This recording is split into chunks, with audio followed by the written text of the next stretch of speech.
5 वृक्ष को काटने से पहले, 5 वृक्ष को निकालने से पहले विचार करना चाहिए।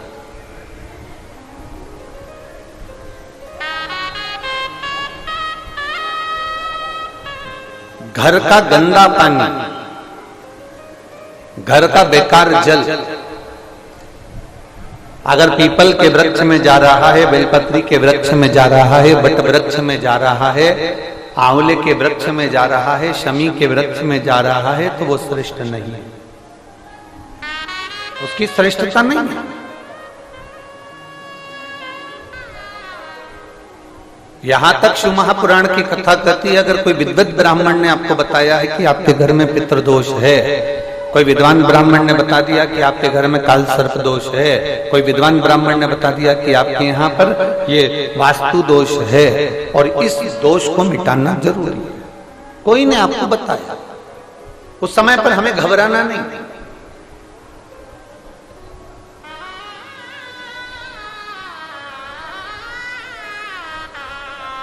उस समय में घबराने का क्रम नहीं है।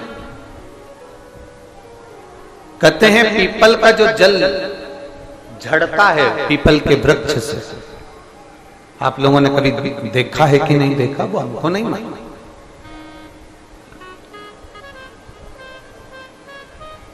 कितना भी अगर कोई वास्तु दोष बता दिया, पितृदोष बता दिया, काल सर्प दोष बता दिया, कितना भी अगर कोई दोष बता दे, तो पीपल का जो जल वृक्ष में से झड़ता है, कभी कभी आप उसके नीचे हाथ रखकर देखना, थाली रखकर देखना, उसमें पत्थर पर देखना, तो वहां पर भी पानी के निशान आपको मिलेंगे, बूंद के निशान मिलेंगे।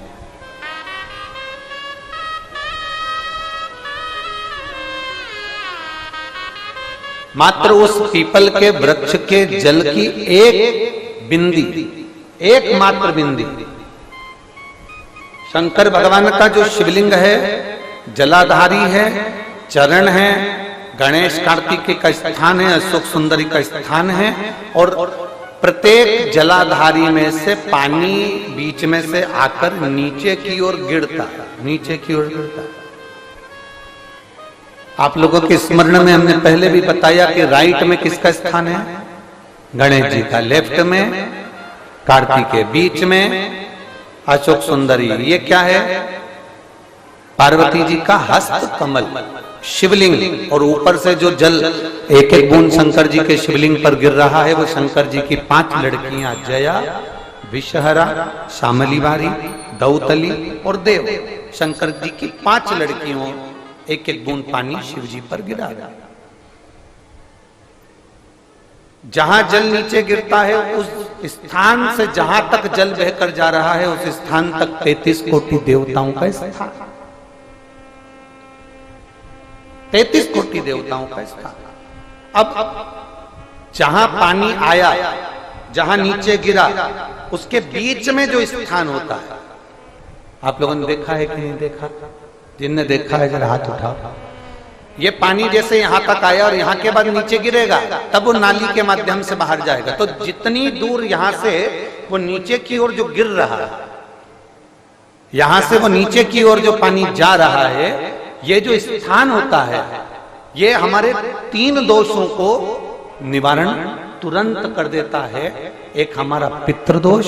एक हमारा कालसर्प दोष और एक हमारा वास्तु दोष का निवारण ये तुरंत करता है। और ये तो हमने केवल आपको शिव महापुराण के माध्यम से बताया कि ये 3 दोष का निवारण कर देता है, पर यदि कभी आप ध्यान से लिंग पुराण को पढ़ेंगे, आप यदि लिंग पुराण को पढ़ेंगे और गीता प्रेस गोरखपुर की लिंग पुराण को लाकर यदि आप पढ़ते हैं, या गीता प्रेस गोरखपुर की शिव अंक को भी आप अगर पढ़ेंगे, उसका नंबर हमारे स्मरण में नहीं आ रहा है, शिव अंक को भी अगर आप पढ़ेंगे तो उसमें भी आपको वर्णन मिलेगा कि हम तो केवल 3 दोष का बता रहे हैं, पर हमारे शास्त्र तो यहाँ पर और भी दोषों का वर्णन कर रहे हैं। जैसे किसी ने बता दिया आपको शनि का दोष है, किसी ने बता दिया मंगल का दोष है, किसी ने बता दिया आपको केतु का दोष है, किसी ने बता दिया आपको राहु का दोष है, किसी ने आपको कह दिया कि बृहस्पति का दोष है, किसी ने कह दिया आपको ये वाला दोष है। दुनिया के जितने दोष पीपल के वृक्ष के झड़ता हुआ जल की एक बूंद का स्पर्श, भले वो सूख गई हो, उसका एक स्पर्श मात्र जहां पानी नीचे की ओर गिर रहा है उतनी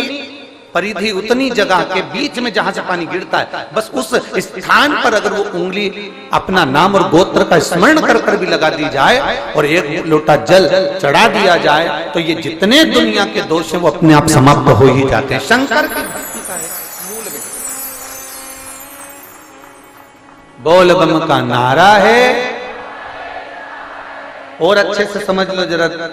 ध्यान में आ जाए आप लोगों के, नहीं तो गलत कर बैठो तो बहुत स्मरण रखिएगा। शिवलिंग जलाधारी, जलाधारी में से पानी बहता है नीचे की ओर जाता है। जितना मोटा शिवलिंग की ये जलाधारी होती है उसमें से पानी जहां नीचे गिरता है, जितनी भी मोटी हो उसमें कहीं पर भी आप बिंदी लगा सकते कहीं। अब आज के जमाने में आपने देखा होगा, जब से आप शंकर जी को जल चढ़ाना प्रारंभ करें, जब से आपने शिव महापुराण की कथा सुनना प्रारंभ करी, तब से आपने सुना होगा कि कोई भी अब ज्यादा आपको सुनने को नहीं मिलता कि वास्तु दोष हो गया, कि पितृदोष हो गया, कि कालसर्प दोष हो गया। इसके पहले का जो समय था, उस समय किसी को भी पत्रिका दिखाओ, किसी के पास भी जाओ, वास्तु दोष, कालसर्प दोष, पितृदोष, ये सारे दोष चलते रहते थे। पर तुमने जो एक लोटा जल शंकर भगवान को समर्पित करा, तुम्हारा चढ़ा हुआ जल उसी स्थान से नीचे गिर रहा है जहां हमने बिंदी लगाने का बताया, वहां से नीचे गिर रहा है, तो तुम्हारा दोष जल चढ़ाते चढ़ाते अपने आप वो दोष समाप्त होता चलेगा। सारी समस्या का हल एक लोटा जल। आप जो भगवान शंकर को समर्पित कर रहे हैं, आप भगवान शिव को जो दे रहे हैं, उसमें एक मूलता का भाव प्रकट हो अपने। और मैंने तेरे ही भरोसे बाबा, तेरे ही भरोसे हवा बिच